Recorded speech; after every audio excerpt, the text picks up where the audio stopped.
শ্রেষ্ঠ বলেছেন, তুমি যাকে আমার চেয়ে বেশি ভালোবাসবে আমি তাকেই তোমার থেকে দূরে নিয়ে যাব এবং তোমাকে একা করে রাখবো।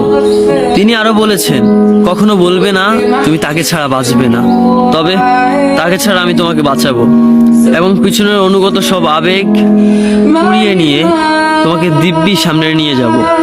তুমি কি দেখো না, ঋতুরাও বদলে থাকে, ছায়া দেয় যে গাছটা শুকিয়ে গেছে। তোমাদের ধৈর্য হারিয়ে যায়, কিন্তু তোমার শ্রেষ্ঠা ধৈর্যশীল এবং পরম দয়ালু।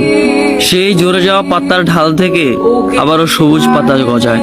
তুমি দেখো না তোমার শ্রেষ্ঠার নিদর্শন, যে মানুষটাকে তুমি নিজের অংশ ভাবতে সেই মানুষটাও একদিন অচেনা হয়ে যায়, তোমার মন ভেঙে যায়। এমনকি তোমার বিশ্বস্ত বন্ধুরাও স্বার্থ পুড়িয়ে যাওয়ার পর বিশ্বাসঘাতকে পরিণত হয়। তুমি কি তা দেখো না? যে মানুষটাকে নিজের জীবনের চেয়েও বেশি ভালোবাসতে সেই মানুষটাও প্রতারণা করে।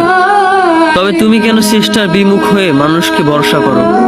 অদ্ভুত এই পৃথিবীতে, যখন তুমি ভাবো এটা হবে না কখনোই, কিন্তু কিছুক্ষণ পর সেটাই হয়। সেটাই হবার নয় কি? তুমি বলো আমি পড়বো না, অথচ তুমি পড়ো। তুমি বলো আমি বিরক্ত হব না, অথচ রোজ তুমি বিরক্ত হও। এবং সবচেয়ে বিচিত্র বিষয় হলো, তুমি বলতে থাকো আমি মরে গেছি, অথচ তুমি বাঁচো।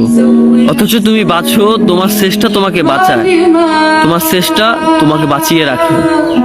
তো শুকরিয়া আদায় করো তোমার সেই সৃষ্টিকর্তা মহান রব্বুল আলামিনের উপর।